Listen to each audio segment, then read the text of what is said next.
আসসালামু আলাইকুম এভরিওয়ান, আশা করি সকলে ভালো আছেন। আজকে আলোচনা করব কমপ্লেক্স অ্যানালাইসিস জটিল বিশ্লেষণ অনার্স তৃতীয় বর্ষের একটি কোর্স।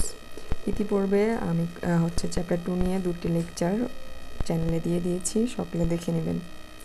তো আজকে আলোচনা করব চ্যাপ্টার 2 এর থিওরাম নাম্বার 6। এখানে বলা আছে, যদি একটি function f of z equal to u(xy) plus i(b(xy) কোনো ডোমেনের ডি এ বৈশ্লেষিক হয়, অর্থাৎ এই ফাংশনের এই অংশটি ডোমেন ডি এ বৈশ্লেষিক হয়, তখন উহার উপাংশ এবং এর উপাংশ বরাবর ইউ এবং ডি ইউ এবং ভি ডি এর হারমোনিক, অর্থাৎ ডি তে ইউ বি হারমোনিক হবে। এটি 2015-তে ন্যাশনাল ইউনিভার্সিটিতে এসেছিল। এখন আমরা এটাকে সমাধান করি।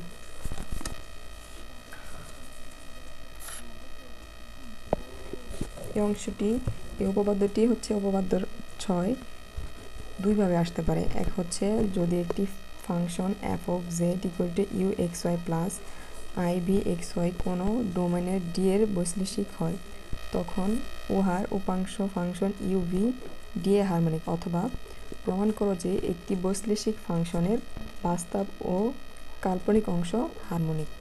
তো আমরা এখন প্রমাণ করব।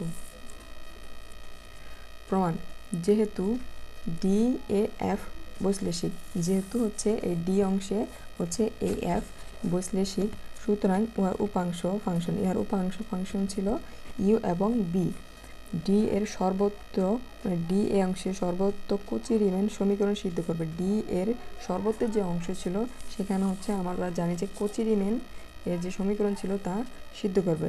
কচি রিমেনের সমীকরণ ছিল del u by del x সমান সমান del v by del y, এবং del u by del y is equal to minus del v by del x. এই অংশকে আমরা 1 নং সমীকরণ দিয়ে দিলাম। এখন এই 1 নংয়ের উভয় পক্ষকে, এই পক্ষ এবং এই পক্ষ, উভয় পক্ষকে এক্স এর সাপেক্ষে আংশিক অন্তরীকরণ করে পাই, অর্থাৎ এক্স দ্বারা এই অংশ এবং এই অংশ এবং এই অংশকে আংশিক অন্তরীকরণ করে পাই। আমরা জানি আংশিক অন্তরীকরণ করে থেকে ডেল বাই ডেল, এখানে যেহেতু এক্স এর সাপেক্ষে তাই ডেল বাই ডেল এক্স দিয়ে এটা আংশিক অন্তরীকরণ। তো আমরা এর সামনে ডেল বাই ডেল এক্স দিয়ে অন্তরীকরণ করব। তাহলে এই অংশকে করলে হয় del by del x del by del x সমান সমান, এই অংশকে করলে হয় del by del x del b by del y, এবং এই অংশকে করলে হয় del by del x del u by del y সমান সমান, এই অংশকে করলে del x minus del by del x minus del b by del x. এখন আমরা অন্তরীকরণ করলে পাই, এই অংশকে করলে হয় এই ডেল ইউ সমান সমান ডেল স্কোয়ার ইউ, এই অংশকে করলে হয় ডেল এক্স স্কোয়ার। এখন এই অংশ হয় ডেল স্কোয়ার ভি, এখন ডেল এক্স এবং ডেল এক্স এবং এখানে ডেল ওয়াই, এবং এই অংশ হয় del square u del x এবং ডেল এক্স ডেল ওয়াই সমান সমান এই মাইনাস, এখানে মাইনাস সামনে দিয়ে দিলাম। এখন হবে del square b x square del square সমান সমান, এই অংশকে আমরা 2 নং সমীকরণ দিয়ে দিলাম।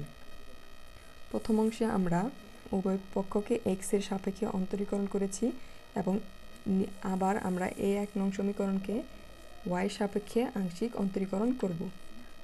আবার 1 নং এর উভয় পক্ষকে ওয়াই এর সাপেক্ষে আংশিক অন্তরীকরণ করে পাই, এবং ওয়াই এর সাপেক্ষে আংশিক অন্তরীকরণ করলে ডেল বাই, অর্থাৎ ওয়াই এর সাপেক্ষে করলে আমরা ডেল বাই ডেল ওয়াই দ্বারা অন্তরীকরণ করব।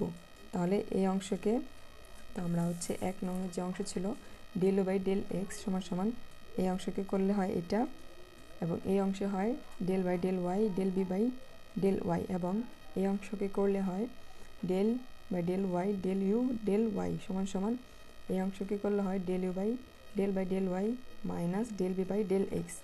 এখন এই অংশকে অন্তরীকরণ হয় del by del u y, এখানে এই দুইটা হয় ডেল ওয়াই ডেল এক্স, এই অংশে হয় ডেল স্কোয়ার ভি এবং ডেল ওয়াই স্কোয়ার, এবং এই অংশে হয় del square u del v del y del y del y square সমান সমান, এই মাইনাস মাইনাস সামনে চলে আসবে, এখানে হয় del square v del y এবং ডেল এক্স। এই অংশকে আমরা 3 নং সমীকরণ দিয়ে দিলাম। এখন ক্যালকুলাস দ্বারা এই আংশিক অন্তরীকরণের অবিচ্ছিন্নতা নিশ্চিত করো। এখন এই ক্যালকুলাস দ্বারা হচ্ছে এই আংশিক অন্তরীকরণের অবিচ্ছিন্নতা নির্ণয় করব, নিশ্চিত করব। এখন আমরা জানি যে del square u del x by del y সমান সমান del square u del y এবং ডেল এক্স। অর্থাৎ এই ওয়াই যদি এই ওয়াই মানটা যদি ডেল ওয়াই আগে লিখি এবং এটা এক্স পরে লিখি তাহলে এর মানের কোনো পরিবর্তন হয় না। একইভাবে del square b by del x y সমান সমান del square b by del y x লিখলাম। এখন আমরা এই অংশে এর মান আমরা পেয়েছিলাম হচ্ছে এই যে, অর্থাৎ del square u del x by এর মান পেয়েছিলাম এইটুকু। তো আমরা লিখে দিব যে এর মান হচ্ছে পেয়েছিলাম minus del square v by del x square সমান সমান del square u del x del y. এই অংশের মান আমরা পেয়েছিলাম হচ্ছে ডেল স্কোয়ার ভি এবং ডেল ওয়াই স্কোয়ার। তো আমরা এই অংশে এই মানটুকু বসিয়ে দিলাম এবং del square v del x by del y এর মান আমরা পেয়েছিলাম হচ্ছে এই যে ডেল স্কোয়ার ভি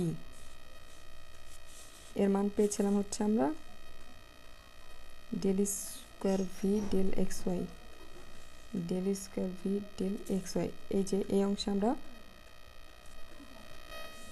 এই যে এখানে এর মান আমরা এই অংশ পেয়েছিলাম, তো বসাই দিলাম del square u del x square এবং এই অংশের মান del square v del y x এর মান পেয়েছিলাম আমরা হচ্ছে del square u by del y square. তো এখানে একটি স্কোয়ার হবে, তো এই মানটা আমরা বসিয়ে নিলাম। এখন এই পাশের মান ইকুয়ালের এই পাশের মান এই পাশে নিয়ে আসবো উভয় পক্ষে, তাহলে নিয়ে আসলে হয় minus del square v del x square. তাহলে এটা নিয়ে আসলে এই পাশে মাইনাস হয়ে যাবে minus del square v del y square. এখন এই অংশে নিয়ে আসলে হয় minus del square v del y square is equal to 0 এবং এই অংশকে এই পাশে নিয়ে আসলে মাইনাস অংশ প্লাস হয়ে যায় ইকুয়াল টু 0। এখন যেহেতু এই পাশে মাইনাস রয়েছে তাহলে আমরা মাইনাস দিয়ে গুণ করে দিলে হয় plus del square v by del x square, minus দিয়ে গুণ করলে হয় plus del square v del y square is equal to 0। এই অংশই থাকবে। অতএব উভয় উপাংশ ফাংশন ইউ এবং ভি এই অংশ এবং এই অংশ ভি ইউ ভি ল্যাপ্লাস সমীকরণ সিদ্ধ করে। অতএব D A U V harmonic. আশা করি সকলে বুঝতে পেরেছেন। যদি কোনো অংশে কোনো কিছু না বুঝতে পারেন অবশ্যই কমেন্ট সেকশনে জানাবেন। ধন্যবাদ।